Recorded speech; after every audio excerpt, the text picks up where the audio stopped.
Welcome to Stories of Hope. I'm Christine Hotchkiss. Each week I bring you stories that will inspire you, educate you, and give you hope. I want to thank my studio sponsor, the Motivated Mind Group, your global creative agency based right here in downtown Chandler. Today my guest is Nate Williams.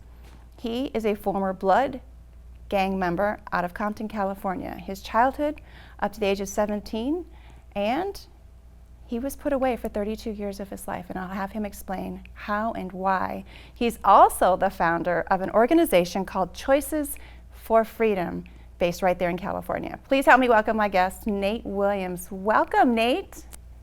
Thank you. Thank you for having me on the show. Absolutely. It's a pleasure and Yes. honor. I think it's more for me than it is for you, but I'll take it. You were referred to me by a lady who's doing the same kind of work I'm doing, except that she puts people's stories in a book. She's called a ghostwriter. So we're going to give a shout out to Shireen Riviera. She actually did your book, and we'll talk about that later in the interview.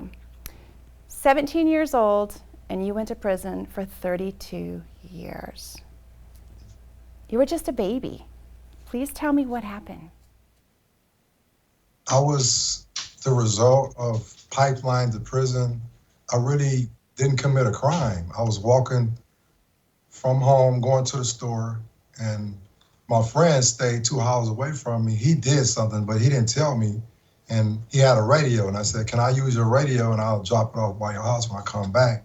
He didn't say, he just threw the radio at me. He kept running. And I go around the corner, and the sheriff's put me in a car, took me somewhere, and this lady said, "I'm light-skinned. He's dark-skinned." And this lady said, "That's not him. The guy that did it was dark-skinned." So they took me in the alley and threatened to beat me if I didn't tell who radio I had, because they know it was somebody with a radio, but I didn't fit the description. And then they threatened to hit me and beat me, and I was like, well, I held on to the ghetto or the community codes of not telling. So I said, well, y'all just gonna have to beat me because I'm not gonna snitch. And they beat me and took me to jail.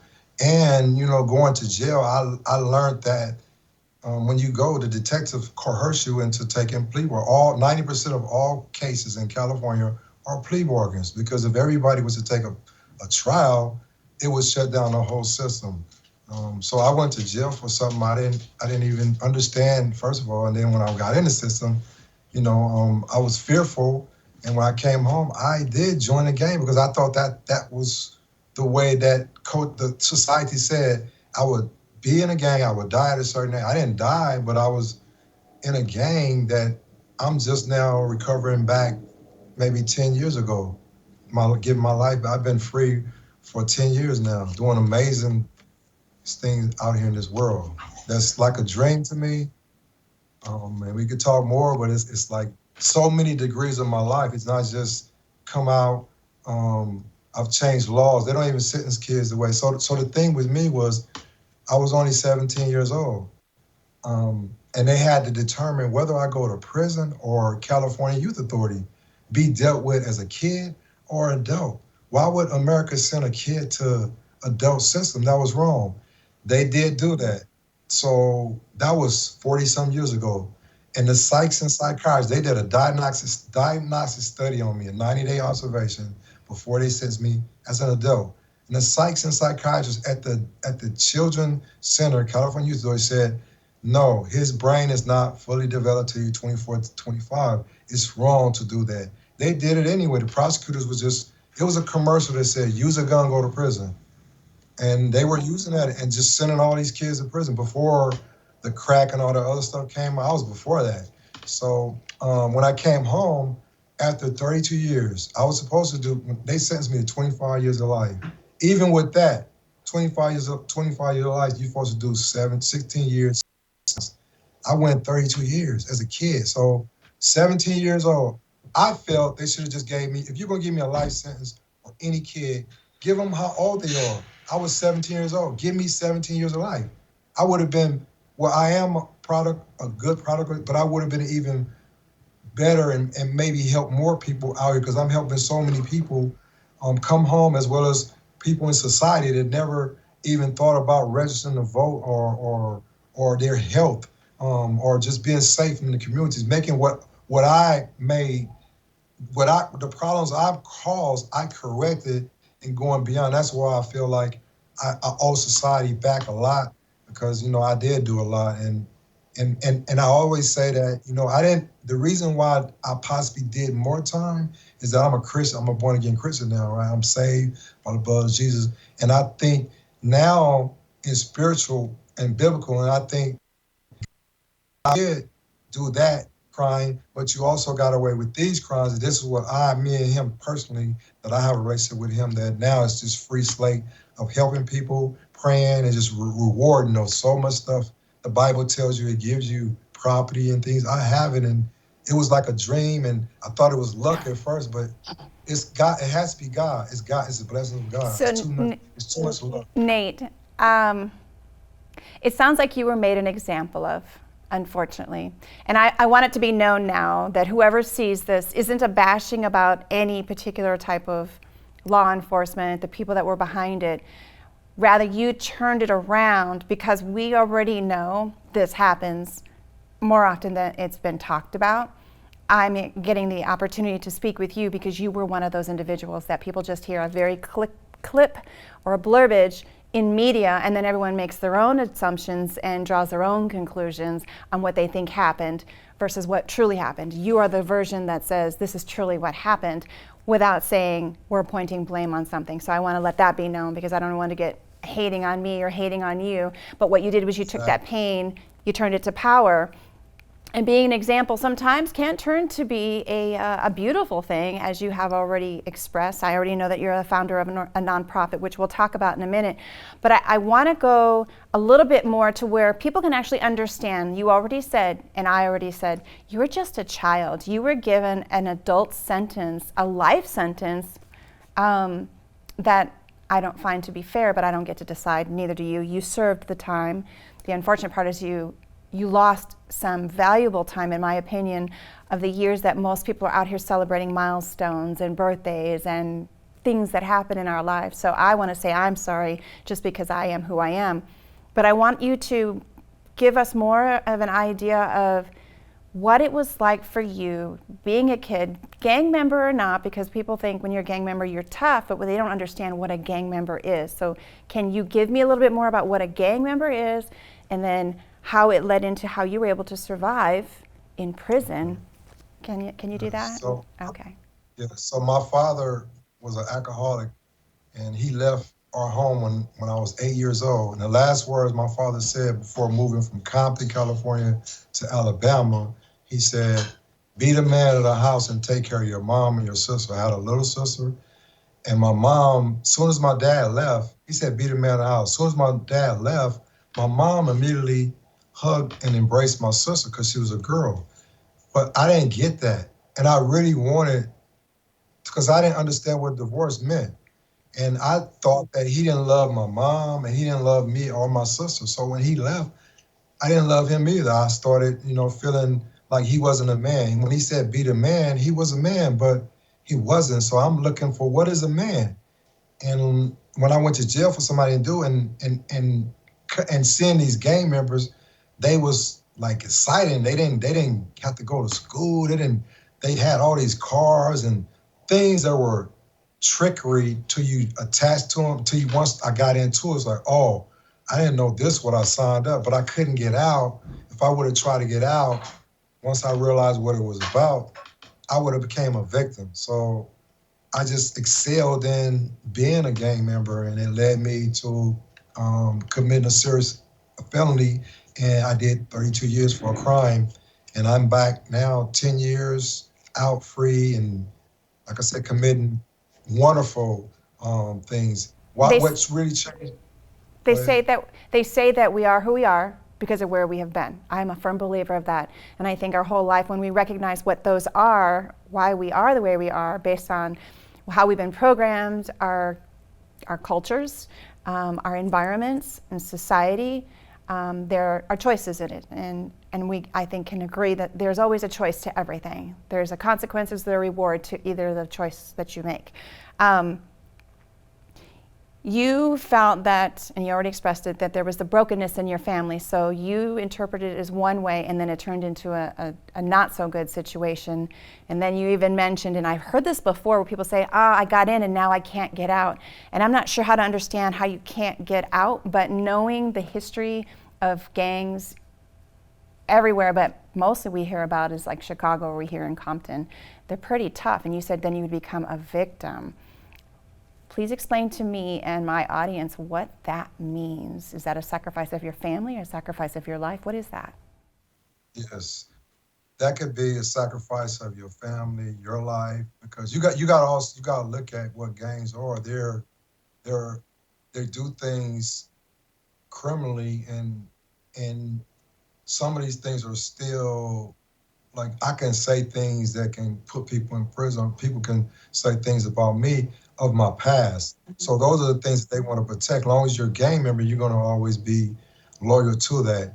When you step away, there's a possibility, you can give whatever, help them or whatever.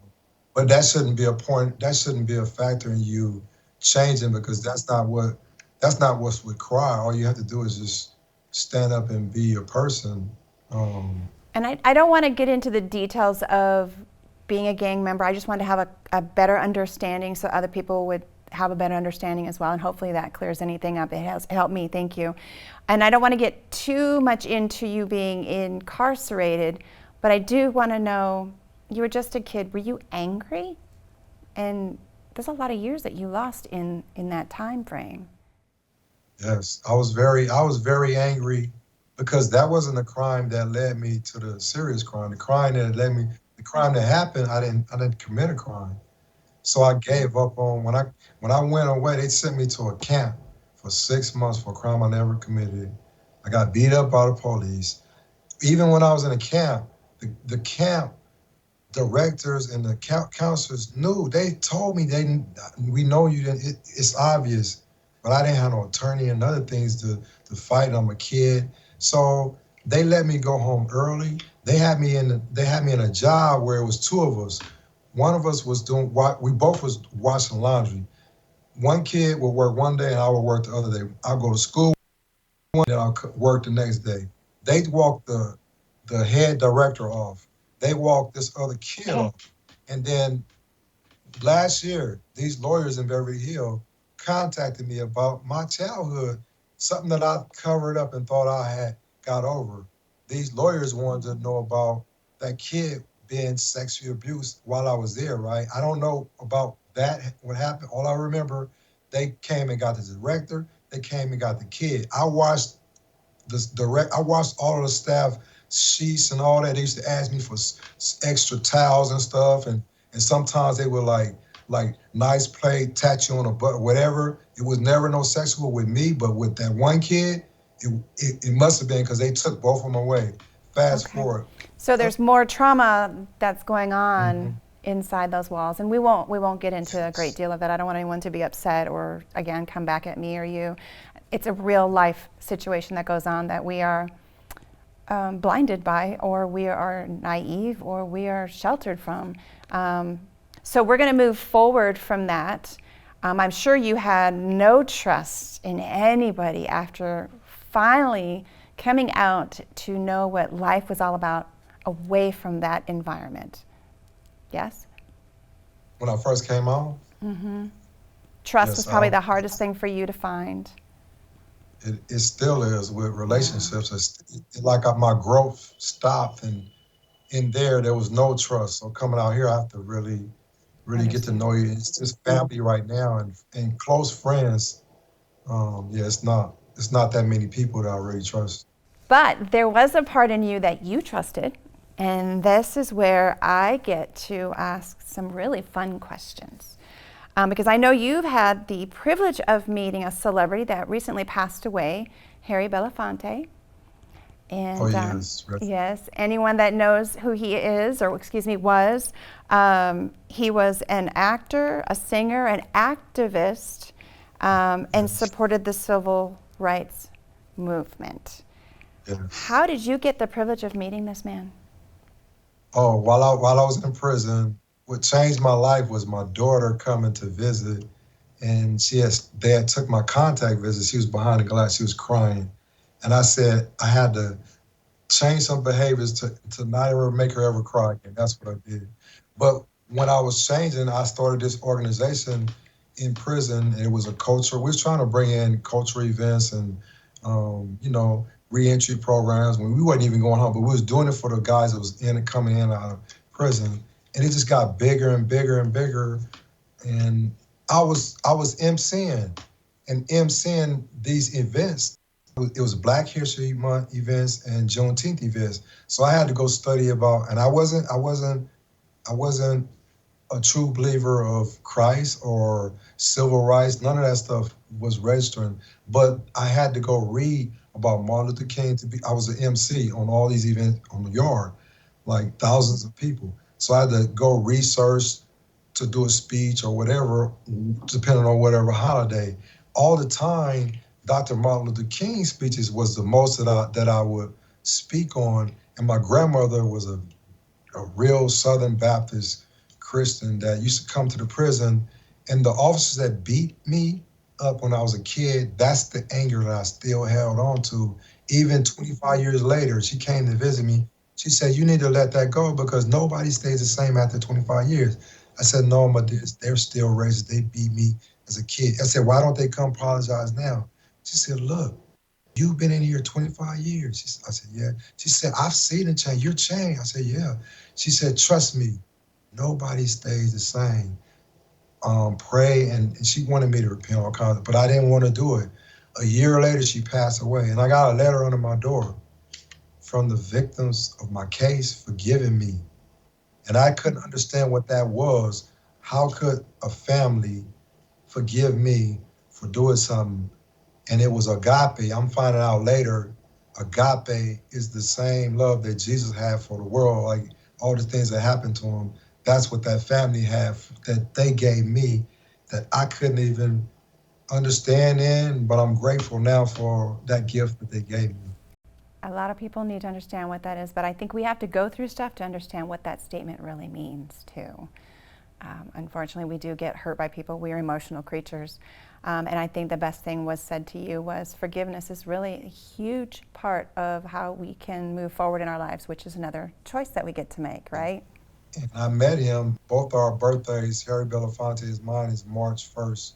And he really took a liking to me. Like, it was like I never met nobody with the same birthday he and either. So Me he really too. took a liking to me. A Me Too factor. Yes. I like those Me Too factors that are on the positive side, of course. But the Me Too factors can also be a positive depending on the situation that could help someone. Now, you've been out for how long? 10 years. And you founded an organization called Choices for Freedom. So what kind of programs are a part of your organization? One of them particularly is Path to Restoration, which is a 6-week class. I show Maya Angelou's story, her life story. She was raised in Little Rock, Arkansas, as well as St. Louis, Missouri. She was raped by another man, and she was exposed, her whole family, to the Jim Crow laws. And then I tell my trauma, the girls, whoever's in the circle, whether it's men or women or children, they tell their trauma. And then the rest of the weeks are handouts. And at the end of the course, we have graduations, food, and we give out gift cards depending on whether it's kids, we give gift cards. Adults, we give movies, spas, whatever the group wants. So what? It's very interesting. So what is the point of the 6 weeks course? What is it doing for women and kids who are in a position of being incarcerated or being detained from society?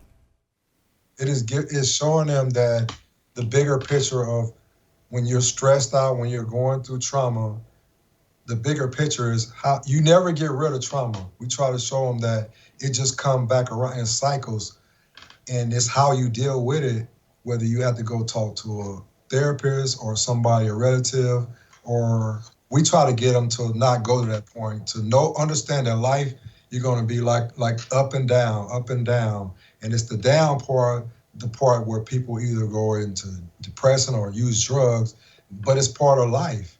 There's no high point. Oh, at any point of our lives, and we have to understand that. And when it arises, and don't let it cripple you or put you in a depression state of mind, as And it well as does. sharing with others. And it does Yes, because we are emotional creatures. Um, yes. what would be the key component to your organization? Love, love that was given to me before I came home. There was all type of spiritual, I call them healers, people like Nade Handra, Harry Belafonte, Danny Glover. All these people came inside the institution when I had never thought I would never thought I'd see Danny Glover coming inside the institution, supporting our program, Harry Belafonte. And I met him through this man named Nade Handra, which met him and brought him into the institution. So their love for us, caring, it taught me about humanity, that we're all the same. There's not even no rich people. We're all the same. Agape. It's just love. And the more I pray, the more I study, I understand what life is and what life should be for everybody. I wish everybody could have what I have, the blessing of God. I like what you just said because that's how I look at things too. Because if we were to close our eyes or not even have vision, then we are the Yes. same. Then we are the same, right? Yes. There is no color. There's only a language. So I like that you said that. Thank you. I know we only have a few minutes before I ask my final question, but can you give me briefly any success story that comes to mind that someone has gone through your program and you've gotten to witness? Oh yes. So there's one. Look, I don't know do y'all know what bipping is when they break the car windows out there where No, y'all at? no. So out here where we're at in the Bay, especially San Francisco, tourists come from all over the world here to go to Gay Bridge and all that. So the youngsters know that. And the tourists, they leave everything in their glove department. So these youngsters know that. So they break the windows and they get all this stuff. So I had this one kid, when I first came home, the first kid I mentored, that's what he used to do. I used to have to go pick him up from juvenile hall. And then he got older. I used to have to go take him to get his cars. He didn't even have a license. They knew what he was doing. And they was just waiting until he turned 18. And I was on him. And then I gave up on him, was just waiting until to see what he did. And then they made him go to LA, like 100 miles from his house. And he turned 18. And he just outgrew criminal stuff. And they had some type of federal program where they gave him a house and they put him in school. Now he has his own apartment. He's in school. He's one of the first person I hired because I was a juvenile that went in the system. My organization hired the first juvenile. It was him. I hired Wow. somebody, my first mentor. I love Yes. that. And there's a girl I want to hire, but she's not ready yet. My first girl that I mentor, she's not ready yet. But he has done everything right and deserving, and I gave him a position with me. Good for you. Good for you. Yeah. And what is your website and how we can get a hold of you if someone wants to be a part of the program or know more about the program being out there in California? Choicesforfreedom.org, or if you can see this real close, like this. And there's a book out too, Rites of Passage. There you go. Yep, I wanted to see your book. It's called? Rites of Passage. And it can be found where? Amazon, any Amazon. And I also would like to say, if anybody in any state, in any theater or any community would like me to show the movie that I'm in, Harry Belafonte's movie called Sing Your Song, I will come to your community and show it for free. I said free, for free. But I would like to have my book on display after the discussion, after the movie. And after we're done recording, I will tell you more about that I have people here that I've let that be known. So with that being said, I want to ask my final question. You ready? I am really looking for, so I ask a lot of questions, as you've already experienced. And I sit with a lot of different people, which keeps me probably more grounded than the average person. And then of course my production team who are amazing. they also get to stay grounded. And it reminds us how grateful we really should be versus complaining about things that we really don't have the right to complain about. If I only had one question to ask someone to know or get to know what I think they're all about, it would be this question. What message would you like to leave everyone based on your journey of your life so far? That you can't judge a book by its cover. That seems so very appropriate with what you just experienced and shared. Very true. We always hear these cliches. Don't know where they came from, but then for some people, they understand it because they live it, and that is you. Yes, and you get to change the ending of your book. Yes, I get to write the ending of my book. On your term. I always tell people, my time, my terms. Yes. Of course, unless God steps in, of course, I'm always following him. Is there anything that I did not ask you that you would like to share real quickly? Because this is about you and your organization and how you can help others. Oh, you did a great job. This is actually my first interview since I wrote this book that I've been interviewing.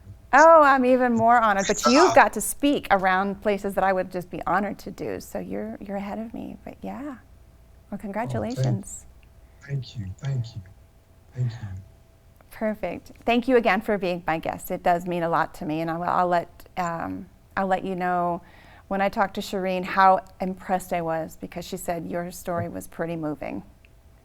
Thank you. Thank you. Mm-hmm. I want to thank my studio sponsor, the Motivated Mind Group, your global creative agency based right here in downtown Chandler. If you have a story you want to share or know someone who has a story that would help someone along their journey of their life, please email me to the address of stories@christinehotchkiss.com. And if you'd like to be a sponsor, you may also email me to the address of stories@christinehotchkiss.com. I hope this interview will help you, or you can share it. Until next time, everyone, I wish you well, and you take care.